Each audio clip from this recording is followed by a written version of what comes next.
This in my car today is Edward Bye. Hello. Where's my camera? You haven't got. Hello. I've got one. Well, you can say hello to that one. Hello. Hello. I'm audio only. No, you're honestly on. Okay, super. I'm hoping.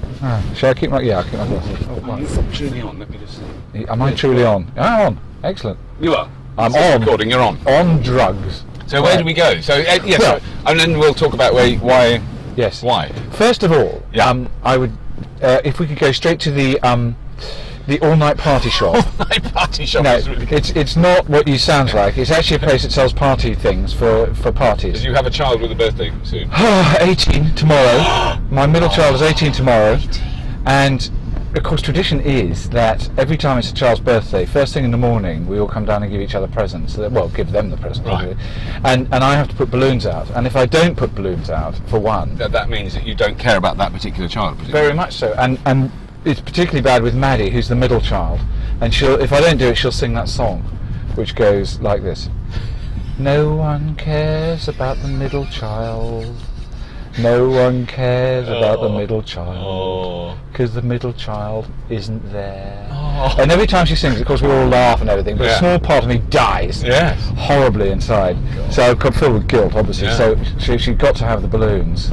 Oh, look, that woman's got a balloon. Why don't we just steal it? Where'd she get that? Oh yeah, look, They got loads, haven't they? Let's mug the lot of them. Save us a fortune in helium. Oh, the phone's going. Nope. Oh, no, it's not. Oh, I thought it was my daughter. I thought it was Maddie. But now. Yeah. Sure, I'm in guilt, obviously. Do you get phone leg? I get phone leg. Yes, but I try not to keep it in my leg. I mean, what? No, where are you, a Terminator? The phone goes, right, and it's not gone at all. Yeah. And it's phone leg, it vibrates. It vibrates and you think that's what it is. It's weird, because you're looking at the phone like that going, and your leg is still vibrating. Yeah. He's being very good because I'm concentrating. No, he's concentrating. He's driving now. Yeah, he's doing very well. Did you see that? See the way he looked twice? Look at that. Look twice. Mirror signal manoeuvre. I didn't have a look in the mirror for a second. And you didn't signal either, but apart from that, you're very well. Okay, so moving on. So Ed and I know each other. Yes. From working on Red Dwarf. Working on Red Dwarf, yeah, absolutely. The main director, not the sole director. No. For 2 years, 2 series, sorry, I didn't do Red Dwarf because Ruby Wax, my wife, said to me, will you direct my show? And I went, yeah, sure, and produce it, sure. And then, because at that stage of the game, Red Dwarf hadn't been recommissioned. Yeah. And so I went, I don't think they're going to get it. I think they're going to miss it out for a year. So I better, And anyway, went for a meeting with Rob and Doug. Went, hooray! It's been commissioned. So I said, look, I'm awfully sorry. I couldn't go home and go, hi, I'm not going to do your show with Ruby. That could be quite bad, I'm going to do the Red Dwarf show, which I have been doing, which I should have done really, but I was too scared.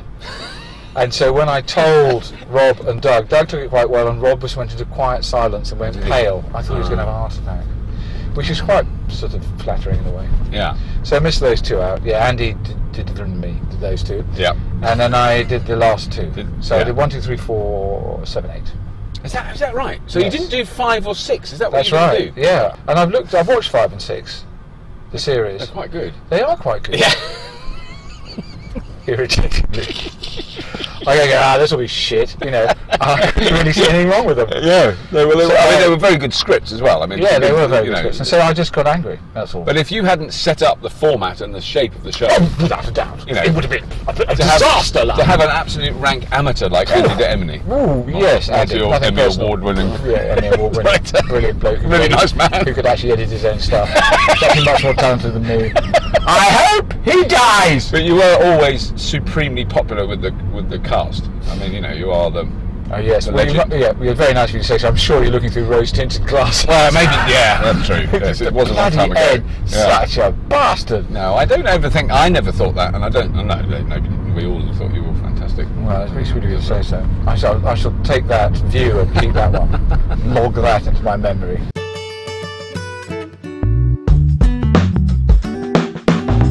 How did you get into that? Oh, into telly? Into telly, yeah. Well, what did you know when you were at school and things like that? It's all those sort of things. No, I didn't know anything about that, but all I knew is I was naturally drawn to the audiovisual department at school. Right. I don't know why that was. I just thought that was fun. I think the thing is, I was a child of television. I watched everything on telly when I was younger. And I was at sixth form college, and we're kind of just doing our A-levels, and I still don't know what I want to do. And he sat down next to me, and he said, so what are you going to do? What are you going to do? I said, I don't know. And he said something very smart. He said, well, what do you like doing? So I said, all right, flopping around watching telly and going to the movies. That's about the only thing I can think, going to cinema. That's about the only thing I can think that I would be bothered to do ever. Yeah. He said, well, why don't you work in that? And I looked at him like, I thought, holy dog, that's an idea. Yeah. I passed my A-levels-ish, and I went on to do fine art at Ravensbourne College of Art and Design. Yes, I went to art college. Wow. I was going to do a degree in fine art there, and then I thought, I really don't like this, it's boring, and it's not doing anything for me. Sorry, So, do I go left? straight on. Oh no, go left, that's a good plan, yeah, excellent plan. Yeah, that's right, cut the bus up, lovely, beautiful cut up there, you can't imagine how close it was to that scooter. And so I dropped out of that fine art, and I did something called a television production course, which was really... At the same college, I mean the same... Yeah, it's like a different part of it, it's another building, and it was really good. And I have to say it was good. I know it still exists today, so there's a bit of an advert, but it really was good, and it still is good. And it taught you everything about television, so you knew everything, a little bit of what everybody did. Right. Which was incredibly useful. Ah. And also, I did do a bit of multi-camera directing, so I did sort of get a little feel of how that works, because it is a very dark art and difficult to do.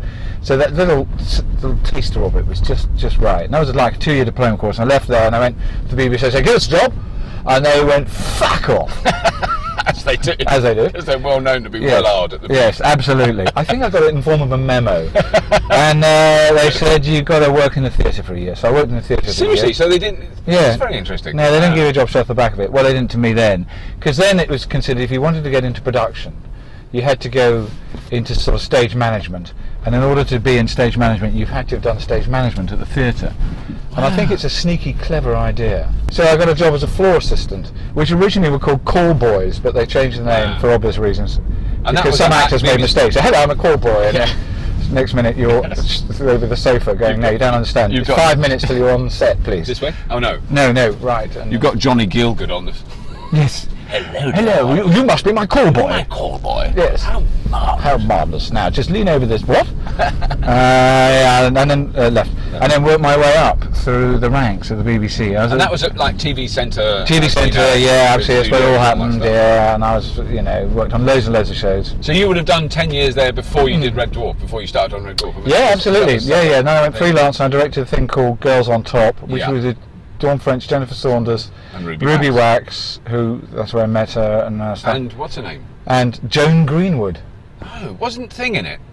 Who married the man and lives in LA and Tracy Ullman. Tracy Ullman. Yes.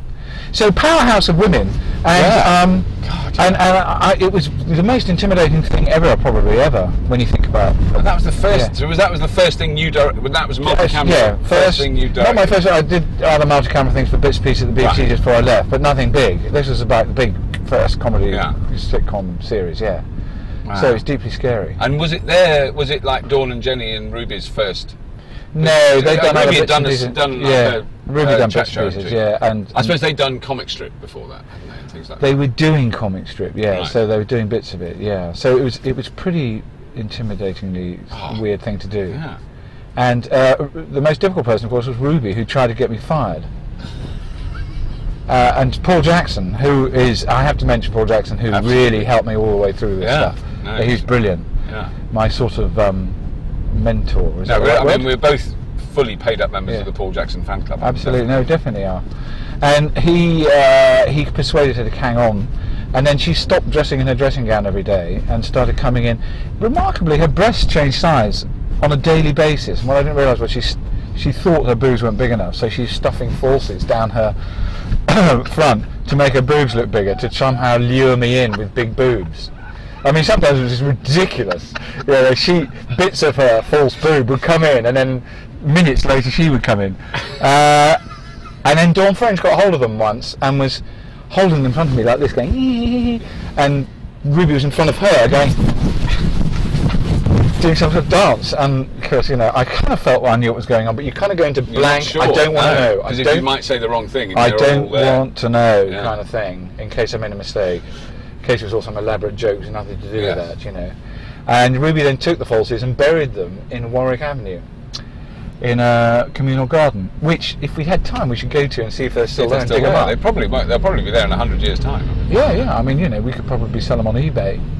And then I met Rob and Doug, and we had lots and lots of meetings in a pub in Camberwell. No, Right. not Camberwell, wherever they lived, at Blingham-by-Sea. And Kentish Town, Camden. Camden, something like that. Cricklewood. Yeah, Crickle? No, I don't know. Yeah. And anyway, it was maybe it didn't begin with C. We should be on these lights. Sorry, I've taken Right. you on the biggest No, circle this is good. of Kensington and Chelsea ever. And and then it was, you know, we all kind of we moulded it together from Right. there, and that's how that. All So happened. you were involved in Red Dwarf from Absolute very beginning. much its inception. Yeah, we had long meetings in the pub, pints and pints of beer. Yes. Really, sometimes just discussing the opening titles.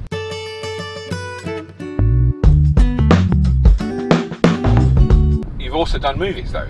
Actual Yes. proper big films. I've done two films. One was a marvellous, rip-roaring success, and the other one was an unmitigating turkey.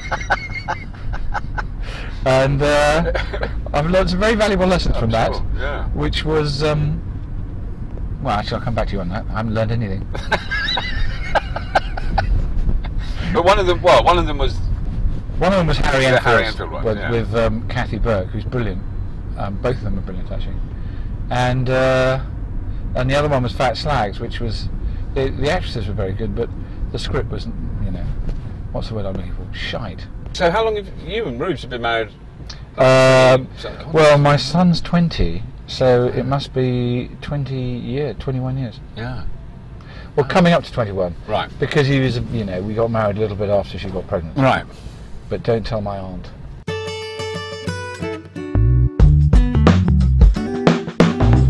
Exclusive back streets of Kensington. Yeah, very exclusive back streets down here. There's a house here for sale for £8 million. Still now. Yeah, even now, even in now a place called Phillimore Gardens, where people who own hedge funds that are still in operation still live. Well, having said that, of course, it's for sale, so there's a pertinent point. And there's a restaurant down here that has been, or was, or is still owned by the Rolling Stones. Yeah, Bill Wyman. It's Is called it Bill Wyman? Sticky Fingers. That's yeah, right. Yeah. My daughter went for a. Is it still there? I don't No, know. it's the next one up. I went there once. My daughter went there the other day. She said the burgers are very good. Yeah, I had a burger there. It was good. Yeah.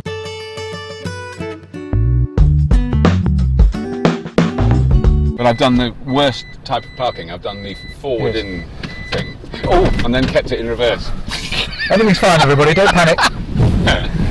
Yeah, but of course, if I do this, some woman in a Range Rover might come in behind me. Yeah, they're the ones. You have to be very careful of them, particularly wearing dark glasses and they're blonde. Oh, they're scary. I ride a motorbike and they have to. Oh, are they bad if you're on a motorbike? Oh. Yeah, the Now, normally I concept do of. superlative parking, but that was... Yeah, absolutely. I'm sure that you can edit it though to make it look like you have. I'll tell you what, we'll keep quiet for a second. Yeah. So what's happened is, viewers, is that Robert put his back wheel up on the... And then down. And then down, then put his front wheel up, and then down, and then we've stopped.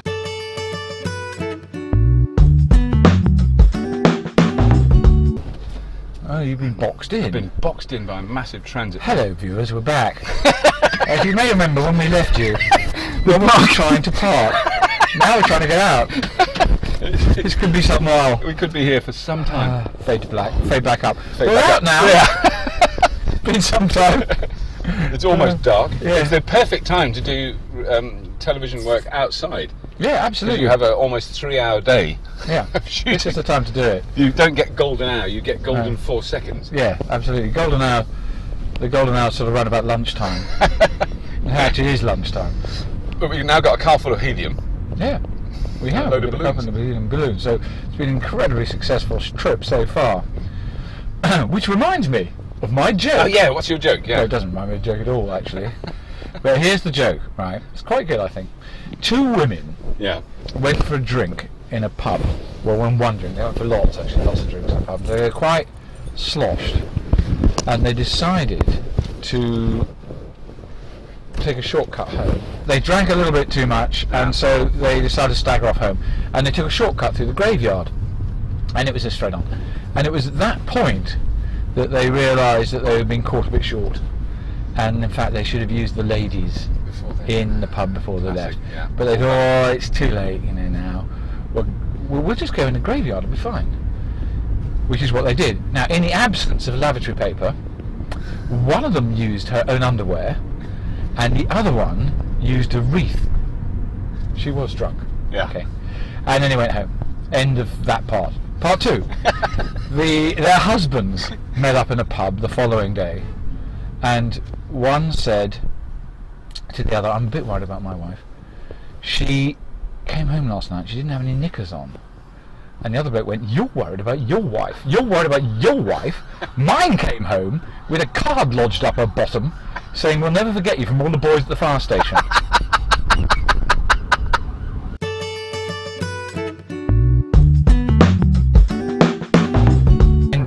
In recording time, it'd be interesting to see the outgoing journey took 78 minutes and the return journey took 7.